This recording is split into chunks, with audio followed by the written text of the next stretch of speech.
Qatar, Ireland accuse Israel of using chemical weapons on Palestinians, demand watchdog probe use.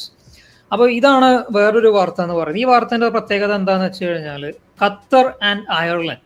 ആരാണ് Ireland? ഈ അയർലൻഡിലാണ് ഇപ്പം അടുത്ത് ഒരു തീവ്ര ഇടതുപക്ഷം എന്ന് പറയപ്പെടുന്ന ഒരു ഭരണകൂടം ഭരണത്തിൽ കയറിയിട്ടുള്ളത്. ഒരു വയസ്സായ ഒരു സ്ത്രീയാണ് അവിടെ പ്രധാനമന്ത്രിയായിട്ട് കയറിയിട്ടുള്ളത്. അപ്പോൾ ഈ പുള്ളിക്കാരി തീവ്ര ഇടതുപക്ഷമാണ്. അപ്പൊ ഈ ഇടതുപക്ഷം പൊതുവെ നമ്മൾ നേരത്തെ ഇതുവരെ പറഞ്ഞു വെച്ചിട്ടുള്ള ഒരു കാര്യം തന്നെയാണ്. ഈ ലോകത്തിലുള്ള ഇസ്ലാമോ ലെഫ്റ്റ് ആക്സിസ് എന്ന് പറഞ്ഞ സാധനം നമ്മുടെ നാട്ടിലും ഇപ്പൊ കണ്ടുകൊണ്ടിരിക്കുന്നുണ്ട്, ഇന്ത്യയിലും ലോകത്തെമ്പാടും കണ്ടുകൊണ്ടിരിക്കുന്ന ഈ ഒരു അൺഹോളി അലയൻസ്, അതിന്റെ ഭാഗത്തിന്റെ വേറൊരു തെളിവാണിത്. ഖത്തറും അയർലൻഡും നമ്മുടെ മറ്റേ ലഡുവിന് മത്തിക്കറി പറയുന്ന പോലത്തെ അവസ്ഥയാണ് ഈ ഒരു കോമ്പിനേഷൻ കാണുമ്പോൾ നമുക്ക് പറയാൻ തോന്നുന്നത്. ഖത്തറും അയർലൻഡും ആണ് പറയുന്നത് ഇസ്രായേൽ പിന്നെ പലസ്തീനിയൻസിന്റെ എതിരെ കെമിക്കൽ വെപ്പൺസ് ഉപയോഗിച്ചിട്ടുണ്ട് എന്നുള്ളത്.